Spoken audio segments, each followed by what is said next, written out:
नाजरीन आदाब, आप देख रहे हैं जी मीडिया। 1 लाख अफराद में किसी एक को होने वाला जीबी सिंड्रोम नामी मर्ज होता है। समर्थ नामी 14 साल एक बच्चा इस मर्ज में मुब्तला था। इसके घर वाले काफ़ी परेशान थे, जिन्हें इस मर्ज के ताल्लुक से कुछ पता भी नहीं था, जिसको शहर के मशहूर व मारूफ मनूर मल्टी स्पेशलिटी हॉस्पिटल को लाया गया।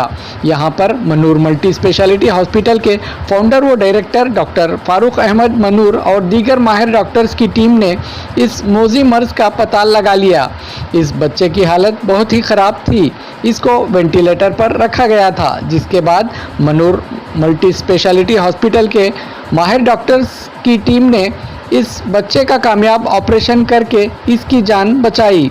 कामयाब ऑपरेशन के बाद डॉक्टर्स ने प्रेस कॉन्फ्रेंस करके इस मर्ज और मरीज से मुतालिक तफसीलात बताई। देखते रहिए Zee media Gulbarga. Manur multi speciality hospital, most advance trauma care centre in Kalaburagi. Wings academy, helping students to reach their potential. Educational solution for all at one spot. Opposite Ammar Function Hall, MSK Mill, Ring Road, Kalburgi. Admissions are open for 1st to 10th standard at Gulshan-e-Atfal English and Urdu Medium School, GDA Layout, Santrashwadi, Gulbarga. City diagnostics, असली आलात से lace medical centre, एक ही छत के नीचे हर तरह की तिब्बी तशखीस की तमाम सहूलत दस्तयाब है। Kharge circle, ring road, Gulbarga. आज मनूर हॉस्पिटल में जो प्रेस मीट है, ये एक ऐसे रेयर डिसीज गुइलेन-बैरे सिंड्रोम, ये early diagnosis within 24 hours Manur hospital में डायग्नोसिस हुआ है एंड पेशेंट की रिकवरी बहुत अच्छी तरीके से हुआ है। एक सक्सेसफुल जर्नी पेशेंट का जो डे 1 से लेकर आज डे ऑफ डिस्चार्ज है, उसकी एक कहानी है। 1 लाख लोगों में एक शख्स को होता है ये गुइलेन-बैरे डिसीज। इसका डायग्नोसिस ही वेरी रेयर होता है, क्योंकि ये टेस्ट कर दिया तो पता चल गया, ऐसा नहीं रहता है। कि इसमें मेजर 70 to 80% क्लिनिकल डायग्नोसिस रहता है, मतलब कि डॉक्टर को चेक करना होता है। जैसे पहले बताते थे कि नाड़ी पकड़कर देखने से पता चलता है, तो इस तरीके का ये डिजीज है कि you have to do clinical diagnosis कि पेशेंट को जो है क्या सिम्टम्स आ रहे हैं, क्या साइंस हैं, you have to identify and you have to predict your diagnosis. तो 70% पेशेंट्स में क्लिनिकल डायग्नोसिस से ही जो है पता चलता है। उसके बाद एक CSF एनालिसिस होता है, फिर एक नर्व कंडक्शन स्टडी होता है, उसके बाद जाकर पता चलता है कि हाँ ये गुइलेन-बैरे डिसीज है। क्योंकि ये ज़्यादातर कॉमन नहीं है, तो जो है ना इसका डायग्नोसिस भी इतना ईजीली नहीं होता है। एंड इसमें बेसिकली गुइलेन-बैरे सिंड्रोम में पैरालिसिस हो जाता है, दोनों पैर दोनों हाथ वर्क नहीं करते हैं, रेस्पिरेटरी मसल जो है ना पैरालिसिस होती है, जो है ना पेशेंट वेंटिलेटर पर जाता है। तो जब पैरालिसिस होता है तो लोगों को लगता है कि क्या बच्चा गिरा था, क्या कोई मारे थे। एंड पीडियाट्रिक में यूजुअली ये रेयर है, 14 ईयर्स का बच्चा है, तो वो गाँव का।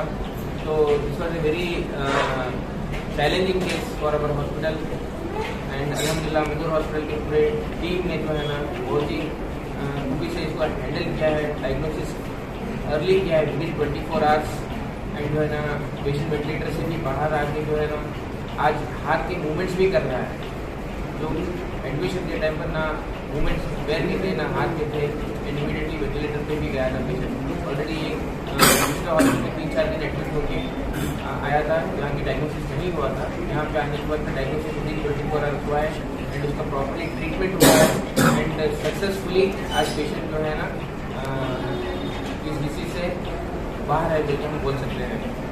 तो इसकी कंप्लीट डिटेल हमारी टीम के डॉक्टर श्रीकांत सर जो जनरल फिजिशियन हैं वो बताएंगे एंड ICU के जो मैनेजमेंट होता है डॉक्टर सतीश सर बताएंगे। Thank you.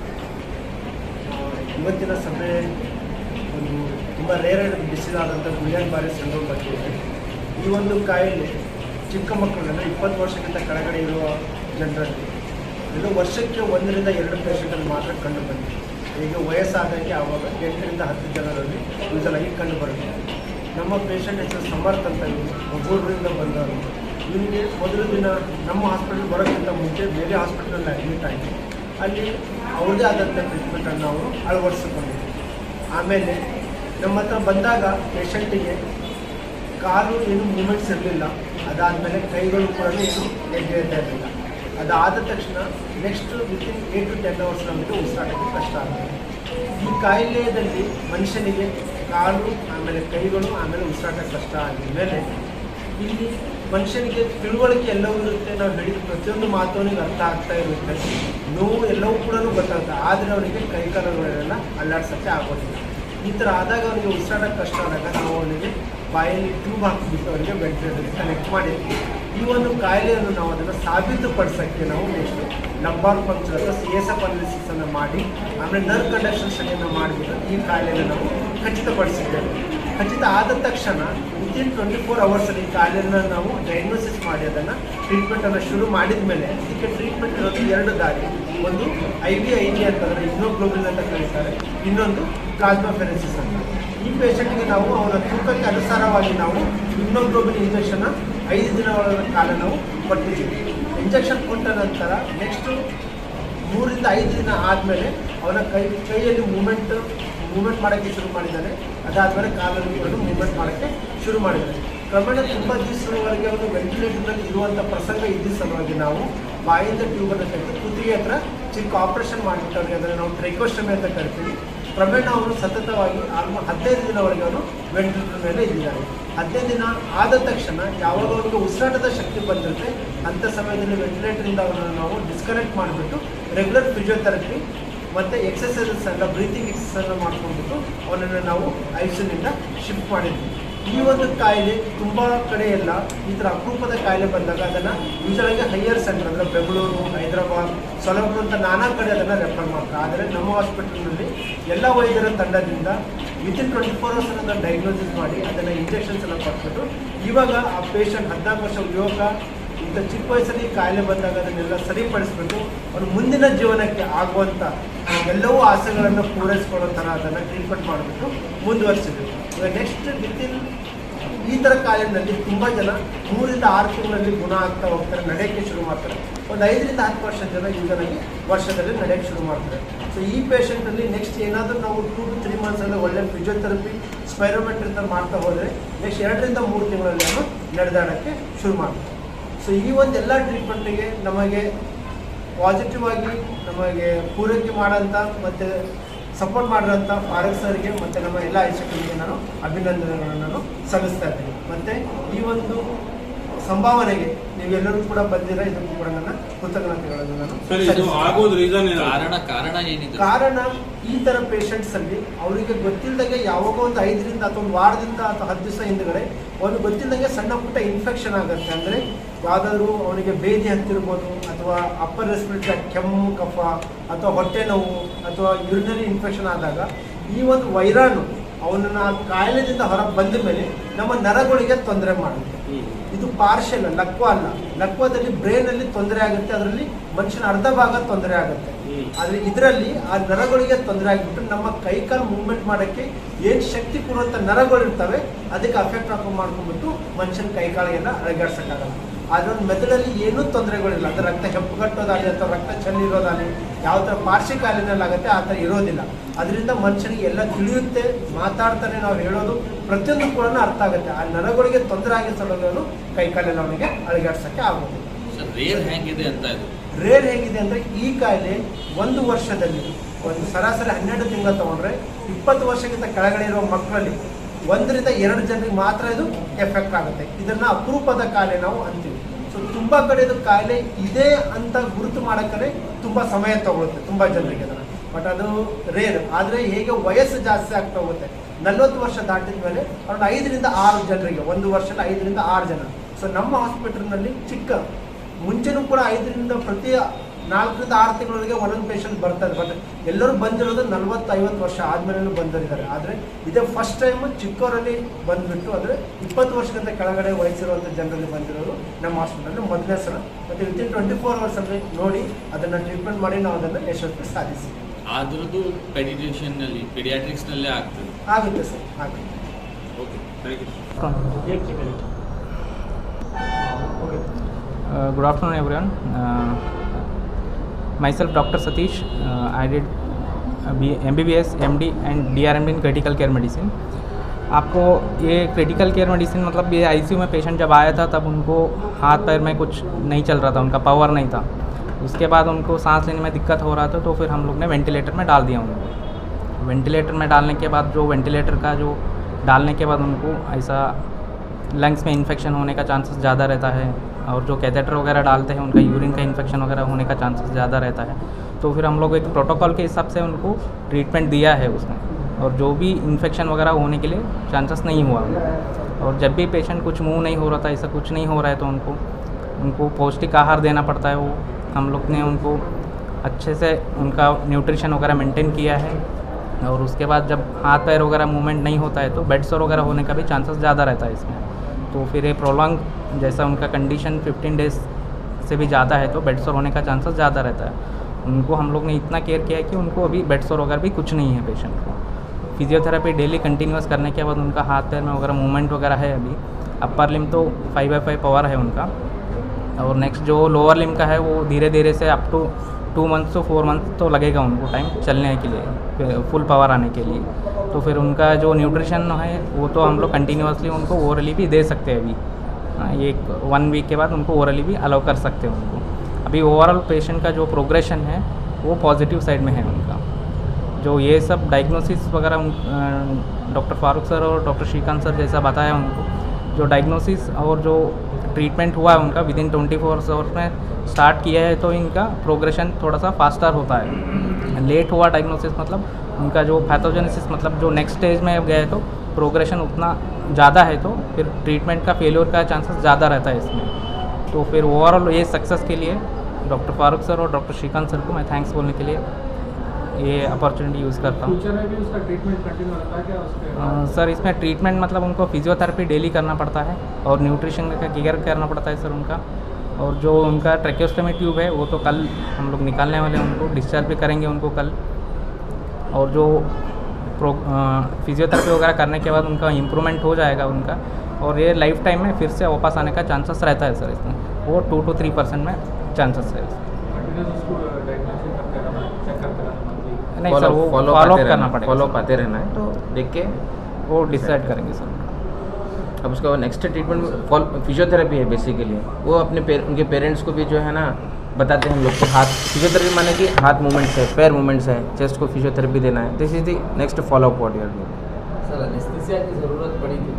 या जो आईसीयू में जो वेंटिलेटर पे जब पेशेंट रहता है तो जो एनेस्थेटिस्ट रहते हैं they are intensivist, so they only handle the patient. तो पेशेंट जो है ना 12 डेज तक पेशेंट वेंटिलेटर पर था, 12 डेज में वेंटिलेटर से बाहर आया तो anaesthesia person only handle the patient who is on the ventilator. Sir इसकी तो कंडीशन एकदम हाथ पर काम नहीं करती, Yes. तो कैसा हैंडल एनेस्थीसिया में उसके बारे में? सर उनका ब्रेन काम करता है सर, तो फिर उनको जो पेन होता है वो पता चलता है उनको, लेकिन वो हाथ पैर वगैरह हिला नहीं पा रहा है और बात भी नहीं करना पा रहा। लेकिन उनका जो पेन वगैरह है वो पेन किलर देना पड़ता है उनको, और जो भी उनको सांस लेने में दिक्कत ज़्यादा हो रहा है, जब कोई भी पर्सन को मुंह में ट्यूब है तो उनको दिक्कत होता है सर उसमें, उसके लिए थोड़ा सा उनको सेडेशन का ज़रूरत पड़ता है, जैसा नींद का दवाई थोड़ा सा देना पड़ता है उनको।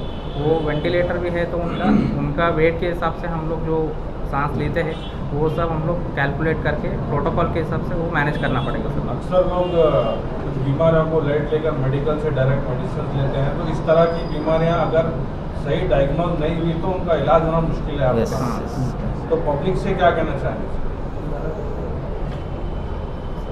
पैरालिसिस वही मतलब यही बोलना चाह रहे कि लाइक अभी जैसे कि खांसी हो गया, बुखार हो गया, इसका एक रीज़न हो सकता है कि पेशेंट को जब खांसी था तो नेक्स्ट उसको गुइलेन-बारे सिंड्रोम हो सकता है। अगर लूज मोशन था तो उसको नेक्स्ट जो है ना he can land up in Guillain Barre syndrome. Any factor, urinary tract infection है तो वही you should not go directed to the medical, you should go to a doctor. एक डॉक्टर के पास जाकर उनको ट्रीटमेंट लेना चाहिए, उससे जो है ना कंट्रोल में आके नेक्स्ट फ्यूचर में जो भी डिजीज़ वगैरह आएंगे तो वो उसको रोक सकते हैं।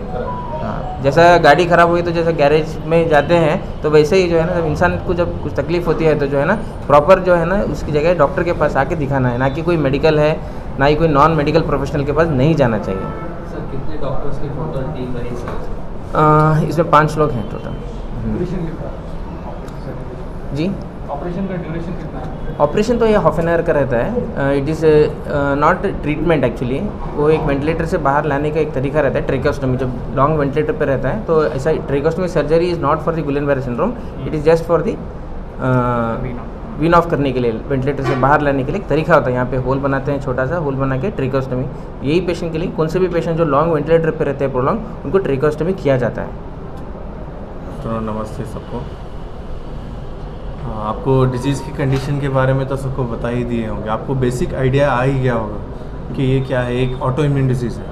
ऑटो इम्यून डिजीज़ का मतलब क्या है, बॉडी की जो इम्यूनिटी पावर है, जो वाइट ब्लड सेल और जो एंटीबॉडीज़ जो फॉर्म होते हैं इन्फेक्शन से लड़ने के लिए, वो खुद ही के न्यूरॉन्स को, मतलब नर्व्स को डैमेज करना शुरू कर देते हैं। क्यों करते हैं? ये जब इन्फेक्शन होता है पेशेंट को, वो बैक्टीरिया हो या वायरस से, जो है नर्व्स के अराउंड पर जो कुछ सेक्रीट करते हैं, उसको ये समझते हैं कि ये फॉरेन बॉडी है, इसको डिस्ट्रॉय करो। लेकिन क्या होता है, बॉडी के ही खुद के नर्व्स डैमेज होना शुरू हो जाते हैं, जिसके वजह से इंसान की ताकत ख़त्म हो जाती है।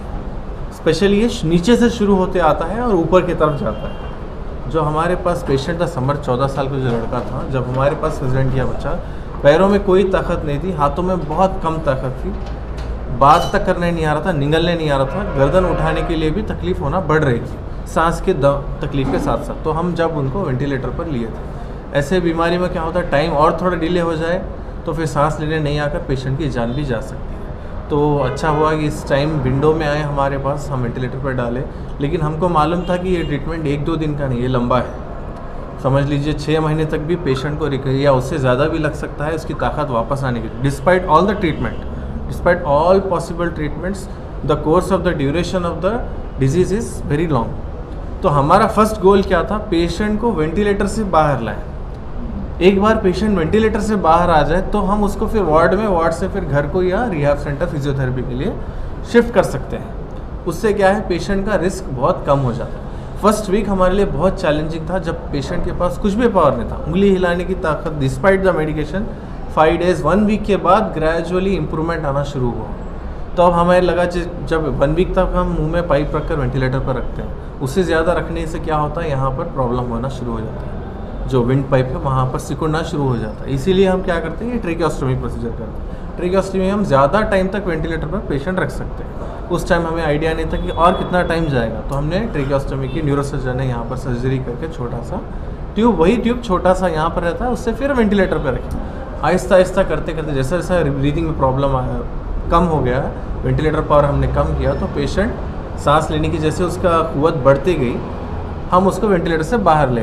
अभी हमने उसको मेटालिक ट्यूब डालकर बंद कर दिया है। पेशेंट बात कर सक रहा है, हाथ हिला सक रहा है, पैरों की अभी ताकत अभी कम है, हाथों में भी अभी और एक 30-40% इम्प्रूवमेंट आना बाकी है। इसको और टाइम लगेगा, लेकिन good thing is patient is out of the ICU, patient is out of the ventilator, patient can talk, patient and patient attenders know what the disease is, how much duration it will take, so the mental burden what they have, that they have some relief to some extent. Ready to discharge. We can discharge in a day or 2, patient is ready to be discharged from the hospital. उसके बाद physiotherapy, nutrition जो भी है उनको बताया जाएगा, उनको और रेगुलर फॉलोअप हमारे पास करता है। तो ये हमारा है। और आपको कोई डाउट है तो आप पूछिए, हम बताओ।